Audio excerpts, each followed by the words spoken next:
Assalamualaikum warahmatullahi taala wabarakatuh. Alhamdulillahillazi hadana li hadza wa ma kunna linahtadiya laula an hadanallah. Asyhadu an la ilaha illallah wa asyhadu anna Muhammadar Rasulullah. Allahumma salli ala sayyidina Muhammad wa ala alihi wa ashabihi wattabi'in wa tabi'ihim bi ihsanin ila yaumiddin amma ba'd. Rabbi syrah li sadri wa yassir li amri wahlul 'uqdatam min lisani yafqahu qawli amin. Pertamanya kita ucapkan syukur kepada Allah Subhanahu Wa Taala. Hari ini kita diberi nikmat kesihatan yang baik dan kita diberi peluang dan ruang masa untuk kita sama-sama berada di satu majlis ilmu. Mudah-mudahan dikira oleh Allah Subhanahu Wa Taala sebagai salah satu taman daripada taman-taman syurga. Dan pada setiap bulan, pada Sabtu terakhir setiap bulan kita berkongsi tentang ilmu faraid lah. Setakat ni kita start dengan ilmu faraid lah. Kalau habis, tak tahu bila nak habis, sebulan sekali. Sebab kalau habis kita boleh pergi kepada wasiat, hibah dan sebagainya lah kalau saya masih lagi dijemput. So sebelum saya teruskan dengan perkongsian ataupun perbincangan kita pada pagi ini, kita refresh ataupun kita review pelajaran sebelum ni. Sebelum ni kita bincangkan tentang pensyariatan faraid. Faraid itu berpunca daripada mana? Hukum faraid ni, hukum pembahagian harta pusaka orang Islam ni, bukannya ulama reka. Ia adalah berdasarkan daripada Al-Quran. Sumbernya daripada Al-Quran, iaitu surah An-Nisa ayat 11, ayat 12 dan ayat 176. Itu secara khusus tentang dia panggil apa, fraction, tentang pecahan tu. Sebenarnya dia ada lagi ayat yang lain tentang ayat 7 contohnya. Ayat 7 tu tentang Allah Subhanahu Wa Taala menyatakan bahawasanya bagi pembahagian harta pusaka untuk orang Islam, lelaki ada bahagian, wanita pun ada bahagian. Sebab zaman jahiliyah dulu harta pusaka hanya diberikan kepada orang lelaki sahaja, wanita tak dapat. Jadi ayat 7 tu menyatakan lelaki dapat, wanita pun dapat. Kemudian diperincikan berapakah pembahagiannya itu. Ada 6 pecahan. Cara untuk kita hafalnya ialah kita hanya hafal 2 pecahan saja, iaitu 1/2 dan 2/3. Pecahan yang besar lah, 1/2 dan 2/3. Daripada situ kita akan hafal lah sebenarnya. 1/2 dibahagi 2 jadi 1/4. 1/4 dibahagi 2 jadi 1/8. Jadi 1/2, 1/4, 1/8. 2/3 dibahagi 2 jadi 1/3. 1/3 dibahagi 2, 1/6. Jadi 2/3, 1/3, 1/6. So jadi ada 6 lah di dalam Al-Quran. Kalau baca ayat 11, ayat 12 dan ayat 176 yang kita sudah membaca sebelum ni lah. 1/2, 1/4, 1/8, 2/3, 1/3, 1/6. Cuma bila kita belajar faraid dengan lebih detail, adanya ijtihad daripada sahabat, secara khususnya ialah Zaid bin Thabit. Zaid bin Thabit telah mengemukakan satu lagi formula, dia panggil 1/3 daripada baki, iaitu dalam kes Umariyatain. So itu daripada ijtihad lah, dia bukan daripada Al-Quran. 1/3 daripada baki. Bagi kes Umariyatain, si mati meninggalkan pasangan, meninggalkan ibu dan bapa. So dia tidak ada anak, dia cuma ada pasangan dan dia ada ibu dan bapa. Begitu juga 1/3 daripada baki ni bagi kes si mati meninggalkan datuk bersama dengan adik-beradik. Itu lagi rumit lah. Dia ada 3 kaedah kat situ. sama ada 1/6, 1/3 berbaki ataupun muqasamah.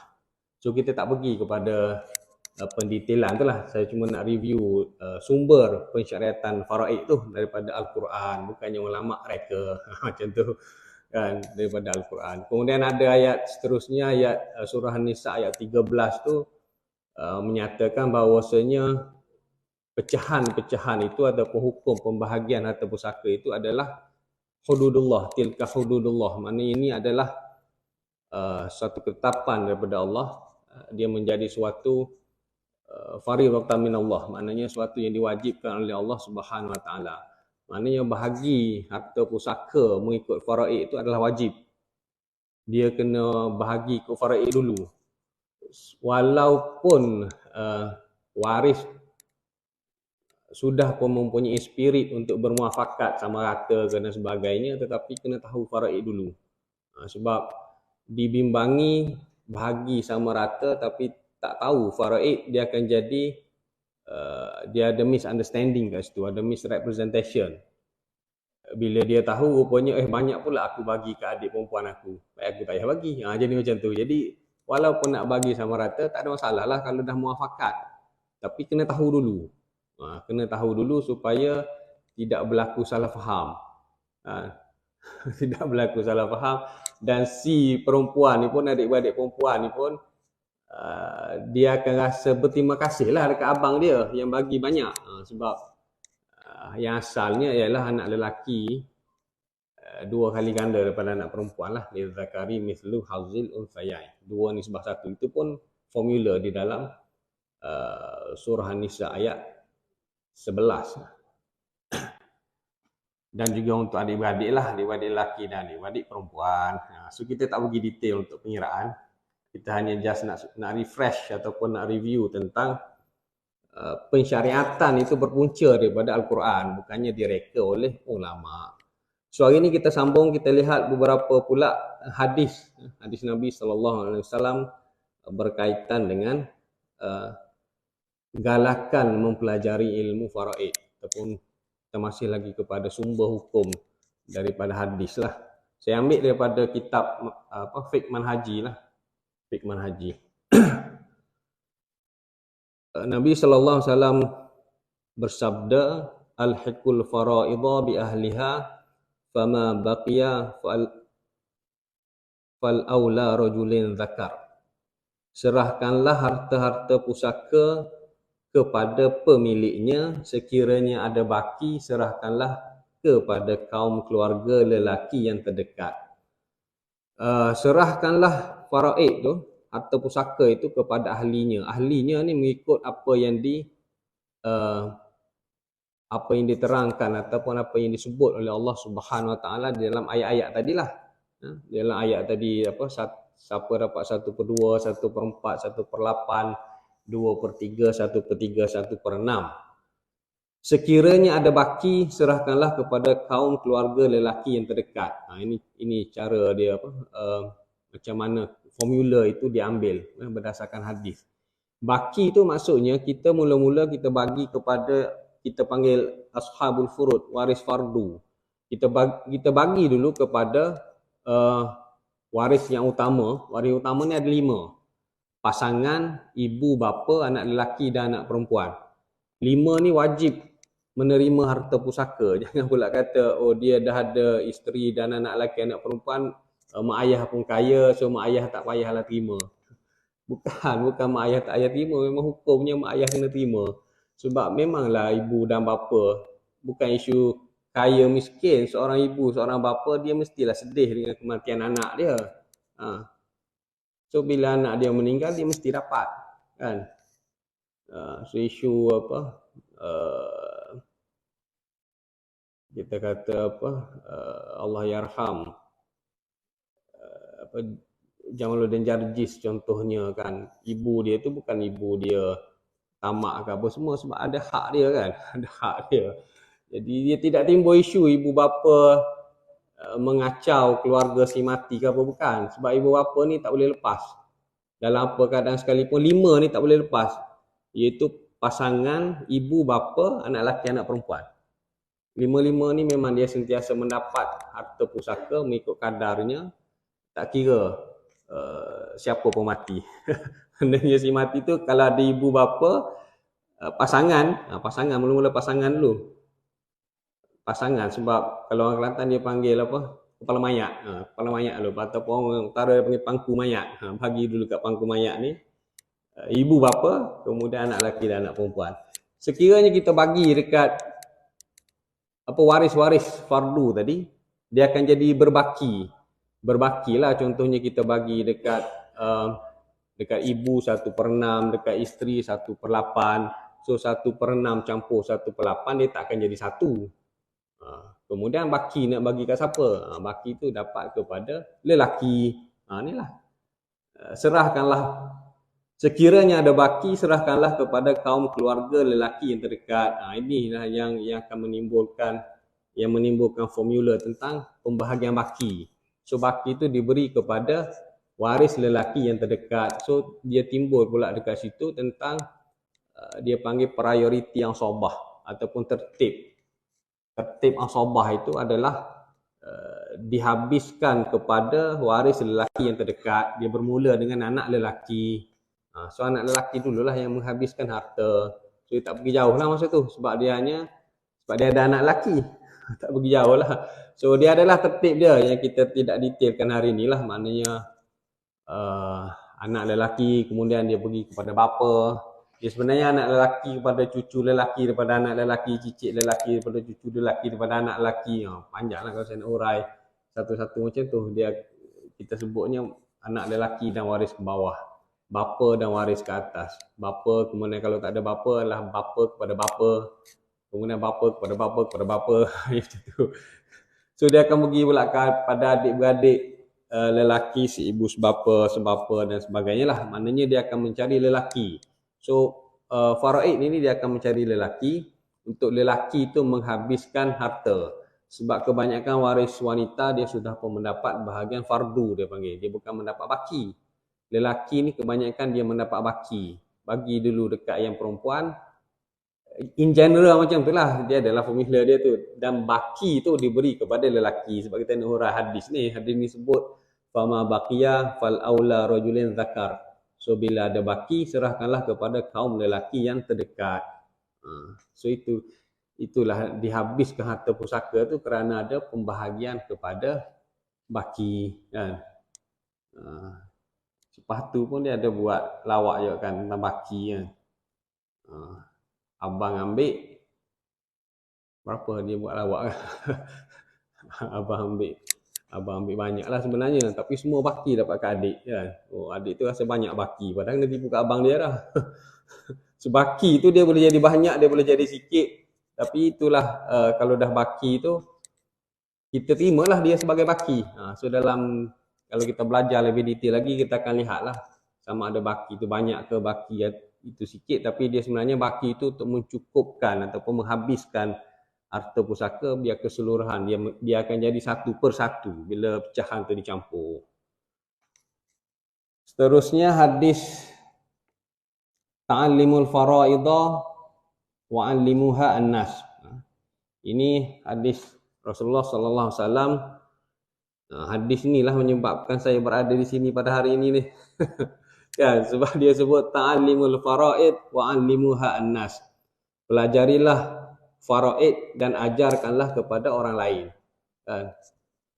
Belajar dan kemudian ajar kepada orang lain antaranya ialah belajar Al-Quran lah. Belajar Al-Quran dan ajar kepada orang lain. Satu lagi ni belajar faraid dan ajarkanlah kepada orang lain. So dia kaitkan terus dengan belajar kemudian mengajar. Dia combine terus. Nabi sallallahu alaihi wasallam bila dia sebut pelajarilah ilmu faraid dan ajarkanlah kepada orang lain. Maknanya seolah-olah engkau belajar sikit, kau sampaikanlah sikit. Macam itulah. Maknanya dikaitkan terus dengan belajar ilmu faraid dan ajarkanlah kepada orang lain. Disebabkan ajar kepada orang lain lah saya tak pandai pun saya sebenarnya. Tak pandai pun, cuma tahulah sikit-sikit. Jadi menggagahkan diri ataupun memberanikan diri, membrutalkan diri. untuk mengajar. Saya ni panjang cerita saya mengajar faraid, tapi tak apalah, saya cerita je lah sikit-sikit. Sebab faraid ni dia berkait dengan matematik. Ke mana pun dia berkait dengan matematik. Sebab itulah mempelajari ilmu faraid dia bukan fardu ain. Kita tak boleh kata fardu ain. Setengah orang tu memang kalau pecahan tu dia tak mahir, atau dia tak perlu mahir pun, dia kena faham matematik lah sikit-sikit. Tapi kalau lah dia tak mampu, sebenarnya tidaklah wajib. Belajar ilmu faraid tidak wajib. Membahagikan harta pusaka secara faraid adalah wajib. Macam tu. Maknanya bila berlaku kematian nak bagi harta pusaka, dia kena cari orang yang tahu faraid. Bukannya setiap orang kat sini wajib belajar faraid, bukan. Sebab tu dia tak letak dalam dalam top yang tertinggi lah. Tertinggi tu kena fiqh lah, belajar tentang bersuci itu wajib lah, belajar tentang haid itu wajib lah kan. Faraid ni pun walaupun kita tekan pun memang kita akui dia tidaklah wajib sampai ke peringkat tu. Cuma membahagikan mengikut faraid itu wajib. Maknanya kena ada lah satu kampung tu seorang yang tahu ilmu faraid. Itu tahu tu bukan tahu sebut saja, tahu kira sampai ke peringkat pecahan dan sampai ke peringkat ringgit Malaysia.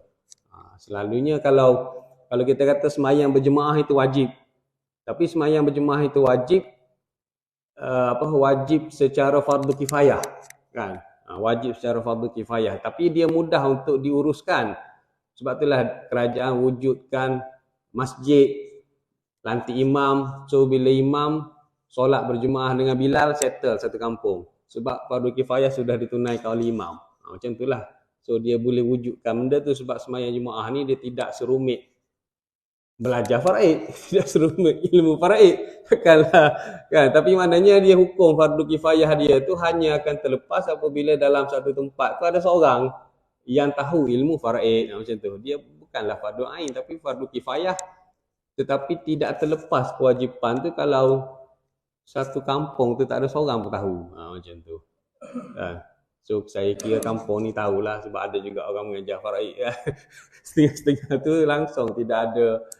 Yalah, nak buat macam mana, bukan. Tapi maknanya dia tetap fardu, tapi dia fardu kifayah lah. So disebabkan saya belajar, dan selalunya orang belajar ni dia nak ambil exam je. Bila lepas exam tu dia hilang lah. Hilang nota beserta hilang dengan segala ilmu kan. Tapi saya tak tahu ilmu faraid saya tu dia jadi agak melekat, dan bila orang bertanya saya boleh buat kiraan. So bila kita duduk tolong orang tu, lama-lama benda tu, formula kira mengira tu dia jadi ingat. Sehingga kan saya boleh kira yang berlapis-lapis, bukan sekadar satu lapis kan. Ayah mati meninggalkan isteri, meninggalkan anak lelaki, meninggalkan anak perempuan. Anak lelaki tu pula mati meninggalkan isteri, tu pula menantulah pada yang asal tu, dan anak-anak dia pula. Maknanya saya boleh kira lah walaupun dia dah jadi berlapis. Sehinggalah ini cerita saya, tak apa, kuliah rubuh ni tak apa, kadang-kadang cerita pun tak ada syllabus pun kan. Sehinggalah saya sakit pada tahun 2017. Saya sakit tu agak kritikal sebenarnya. Memang sakit kritikal pun, bukan agak pun, memang sakit kritikal pun. Saya sakit jantung, 2 secara serentak. Saya kena buat pembedahan bypass dengan dia panggil WAF replacement. Injap aortik saya ada masalah. So memang termasuk dalam kategori 36 penyakit yang dilindungi oleh takaful dan sebagainya lah. Tapi kita boleh claim satu je walaupun kita 2 sakit lah. Yalah, tak apalah. So menyebabkan saya tak nak terpaksa warded dan terpaksa operate lah.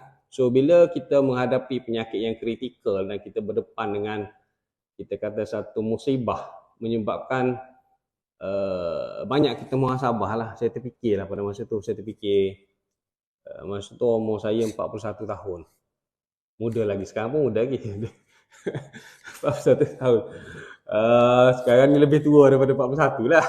Masa tu 2017, 41 tahun. So boleh kira lah umur saya. So saya terfikir 41 tahun saya hidup ni, apa yang saya belum buat yang sepatutnya saya buat. Macam tu lah lebih kurang. So saya terfikir saya ada sedikit ilmu faraid, sedangkan hadis ni sebut ta'allimul faraid mu'allimuha annas. Kamu belajar faraid dan kamu kena ajar. Pada masa tu saya belum mengajar. Saya hanya gunakan dan saya hanya kalau ajar pun saya yang kawan-kawan datang tanya je lah yang kita ajar macam tu. Bukannya saya mengajar kepada publik tu. So di situ ada sedikit rasa menyesal, sedikit rasa kekesalan lah saya sepatutnya mengajar sebab hadis ni suruh saya mengajar. Walaupun saya tahu sikit-sikit. So saya dah umur 41 tahun, saya nak mati dah saya fikir. So tu saya memang dah nak mati.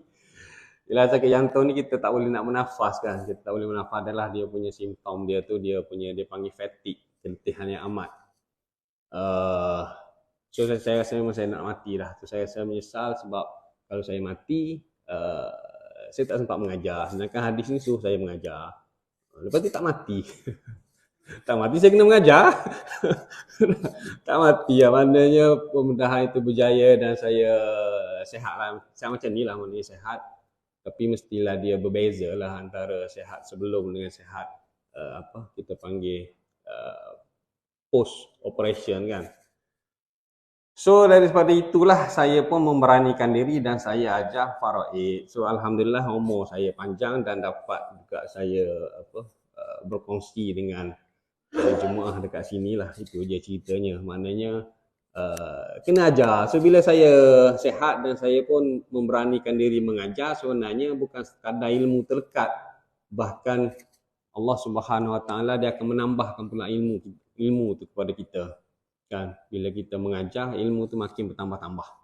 Yang dah ada tu ada, kemudian yang lain pun bertambah-tambah. Macam itulah. Lebih-lebih lagi tentang faraid lah. So saya ingat jemaah dekat sini lepas ni kena ajar ni. Kena ajar sebab memang hadis ni ta'allimul faraid ma'allimuha annas. Jadi musibah itu ada hikmahnya yang menyebabkan saya jadi terlibat di dalam dunia faraid lah. Kemudian dia berkembang lah, dia pergi kepada hibah, wasiat dan sebagainya. Itulah lebih kurang cerita saya.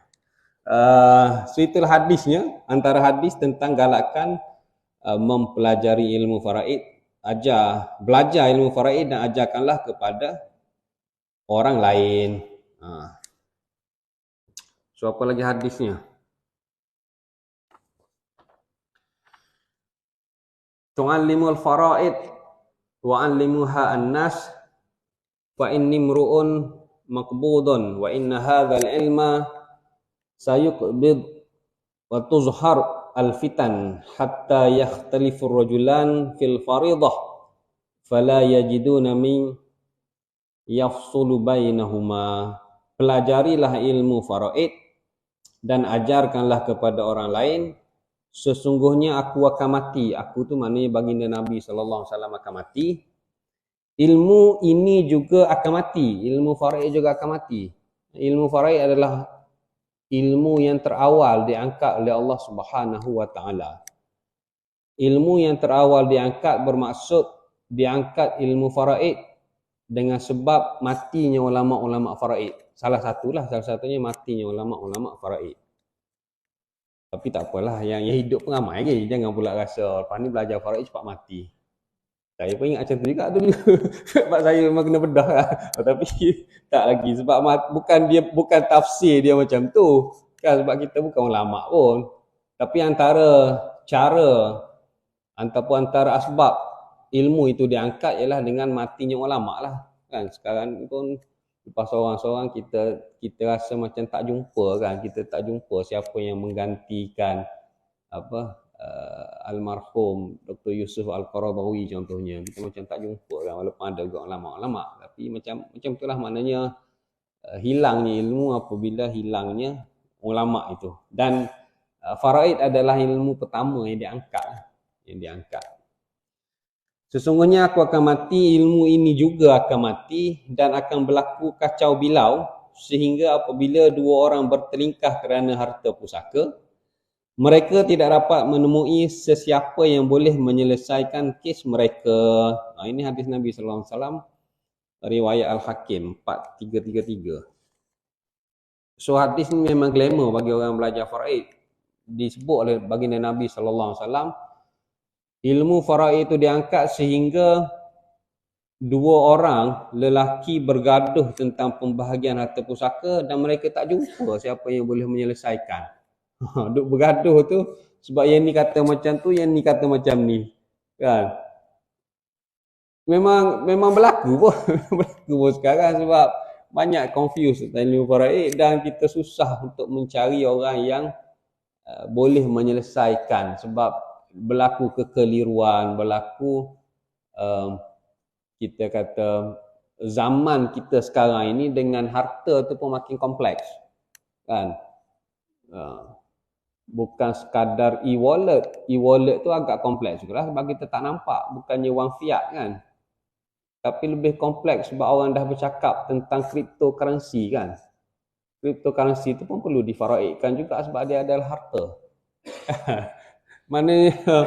Maknanya dunia moden hari ini dia makin kompleks dengan harta dalam bentuk saham kan, dengan company tu dia separate legal entity, kemudian saham itu pula. So macam mana nak saham tu pula ada yang senia berhad, ada yang berhad, ada yang berkait dengan SSM sahaja, ada berkait dengan bursa. Kan? Harta tu makin kompleks. Dah lah ilmu faraid pun tak reti-reti, harta pun kita pejam kan. Kita nak faham tentang harta pun. Kan, royalty lah, royalty tu pun harta juga. Kan? Tahun ni 50 tahun. Allah yarham Tan Sri P. Ramlee meninggal. So royalty di Malaysia ni setakat 50 tahun saja. Kan, selepas habis 50 tahun royalty tu dah tak ada untuk harta intelek. Lagu-lagu yang Tan Sri P. Ramlee cipta. Sebab dia perlu hanya dibayar 50 tahun bermula daripada tarikh kematian kan. Tapi negara lain 75.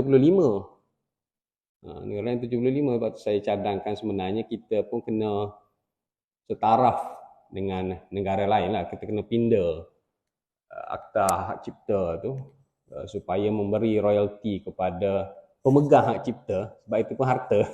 Harta untuk moden sekarang ni supaya waris-waris dia boleh menerima sehingga at least 75 tahun lah kalau nak ikut standard dunia negara-negara luar kan. So itu pun harta intelek kan, harta intelek yang mana royalty itu perlu difaraidkan lah sepatutnya. So terlalu rumit, terlalu kompleks perbincangan tentang harta pada zaman moden sekarang ini kan. Manfaat takaful juga menjadi harta walaupun ya ke tak ya kan, claim tak dapat tapi dah boleh hibah takaful. So macam-macam. So apa lagi kalau harta tu pun dah kompleks, dengan ilmu faraid makin berkurang, so makin lama makin confused dengan harta pencariannya macam-macam. So itulah yang digambarkan dalam hadis ni, bahawasanya belajarlah faraid dan ajarlah kepada orang ramai, kerana pada suatu hari nanti akan berlaku kacau bilau, akan berlaku fitnah yang mana dua orang lelaki bertelingkah tentang pembahagian harta pusaka dan mereka tidak dapat jumpa siapa yang dapat menyelesaikan kes mereka. Sebab semua ni dah jadi confused. So kita meletakkan diri kita, bukanlah kita ni hero untuk menyelesaikan semua benda kan, tapi biarlah kita at least kita berusaha mencari solusi ataupun mereka yang menyelesaikan, menjadi orang yang menyelesaikan terhadap pergaduhan tadi. Macam tu. Sebab nak memberi galakan untuk mempelajari ilmu faraid. Kita kejar supaya kita dapat menjadi orang yang dapat menyelesaikan perkara pertelingkahan tadi. Tapi tak semestinya boleh selesaikan pun. Kan? Saya semalam pun ada consultation, saya pun tak boleh nak selesai. Adik bergaduh dengan kakak. Panjang ceritanya. Jadi tak apalah. Yalah, dia kadang-kadang penyelesaian tu isu lain, kadang-kadang isu perangai dan sebagainya, tapi itulah terlalu kompleks. Sebab itulah kita kena belajar ilmu faraid supaya sekurang-kurangnya kita boleh menyelesaikan masalah faraid bagi ahli keluarga kita lah. Tu'allimul faraid fa innama min dinikum wa innaha nisful ilm wa innahu awwalu ilmin yunza'u min ummati. Ini lagi jelas. Riwayat Ibnu Majah 2719.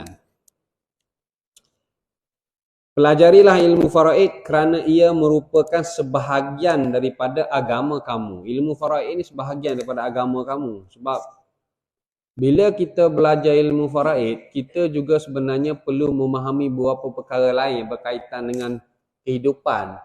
Contohnya, kita juga kena tahu tentang munakahat, tentang perkahwinan. Sebab faraid ini berkait dengan perkahwinan.